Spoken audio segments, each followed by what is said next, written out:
Ha? Dito ka, look.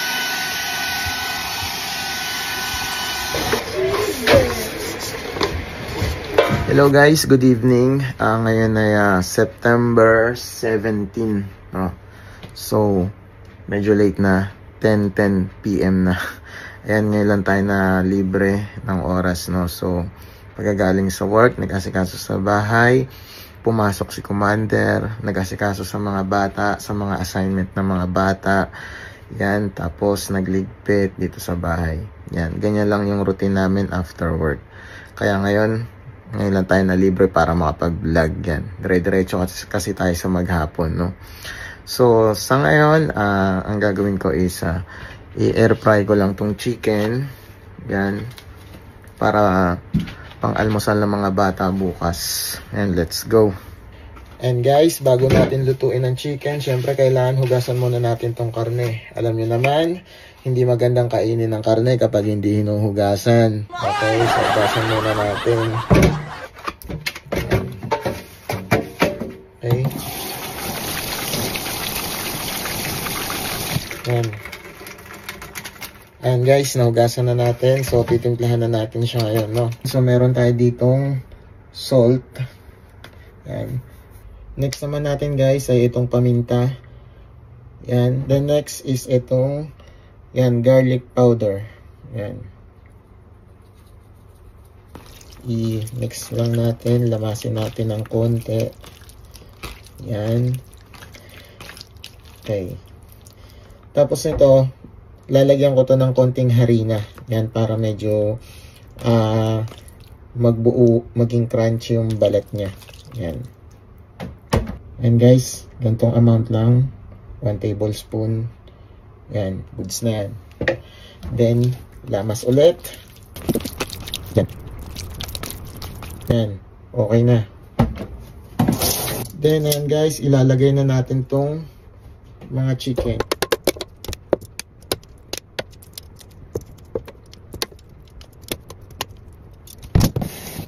Ayan na siya guys. Nasa loob na siya ng pan ng air fryer. Tapos ipapasok na natin siya sa mismong air fryer. Yan. Yan. So nag-on na siya. Yan. So 200 degrees. Gawin natin 30 minutes. Yan. Ganyan kasi yung setting ko sa kanya. Yan. Goods na yan. Hintayin na lang natin maluto. And guys, habang hinihintay ko maluto yung manok, ayan, may share lang ako sa inyo guys, no? Naisip ko lang kanina. Isa sa mga Japanese trait na nasabi kong kakaiba, no? Paano sila mag-deal sa problema kapag sila yung nagkakamali, no? Especially sa trabaho, or sa kahit yung dito sa pamilya lang nila, sa bahay, or kung saang mang lugar, no? So, ang mga Japanese kasi, pagdating sa trabaho namin, based on my own experience, mas maingay or mas urusay or mas strict sila doon sa situation, no, na prevent nila yung pagkakamali or yung miss sa trabaho kumpara doon sa nangyari na or yung nagkamali ka na. Dito sa Japan guys, lahat na experience ko is once magkamali ka sa trabaho mo, no, action na agad yung gagawin nila. Immediately action agad. Hindi ka nila pagagalitan ng masasakit na mga salita na sabihin sa'yo, TANGA ka, mga ganon, mumurahin ka, hindi. Pero kakausapin ka nila strictly about bakit nangyari yung pagkakamali na ginawa mo. Ano ba yung ginawa mo? Ba't nangyari yun? Explain mo sa kanila, no? Kasi gusto nilang malaman yun para gawan nila ng solusyon immediately, no? So, hindi na sila maninisi pa, hindi ka na nila aawayin pa o kung anong masasakit na salita sasabihin sa'yo pag nagkamali ka. Automatic, itatay sako or gagawan agad nila yan ng solusyon para next time is hindi ka na magkamali, no? That's the difference. Dito sa Japan is hindi nila hayaan na masira yung pride mo or mawalan ka ng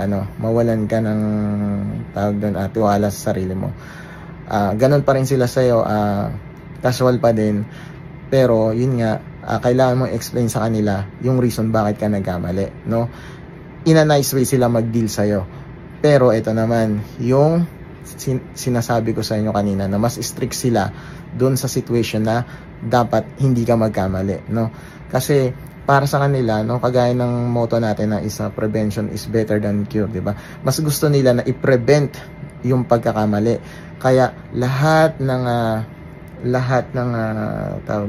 Kaizen or improvement report, ginagawa nila yan para bago pa man magkamali yung isang bagay, meron na agad means or paraan para hindi ka magkamali.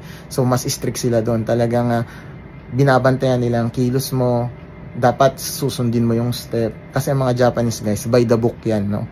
So kapag nilatagan kanila ng step sa trabaho, kailangan sundin mo yun, no?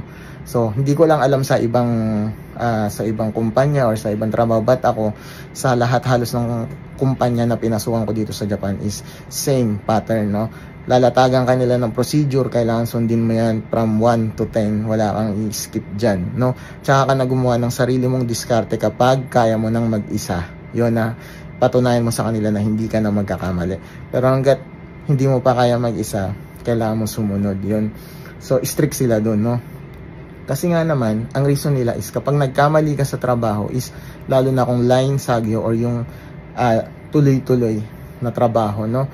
Isa lang ang magkamali doon, tigil na lahat, no? So susunod na process is tigil na yan. So ayaw ng Japanese yan kasi time is gold nga naman sa kanila, time is money sa kanila. So segundo, minuto lang ang mawala, no?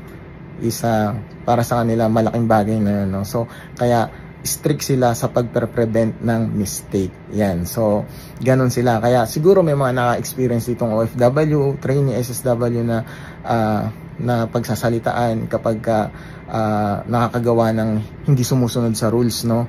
Yung hindi ka pa man nagkakamali. Kung gumagawa ka ng diskarte mo kasi takot sila na magkamali ka nga dahil nga apektado ang buong linya. Yun. So, ganun guys, no? So, sa nakikita ko siguro kung ganun din tayo mga Pinoy, no, mas tinitingnan natin yung prevention, no. Doon tayo tumingin kaysa doon sa pagkakamali ng ibang tao. Pag nagkamali na, doon natin sila bungangaan.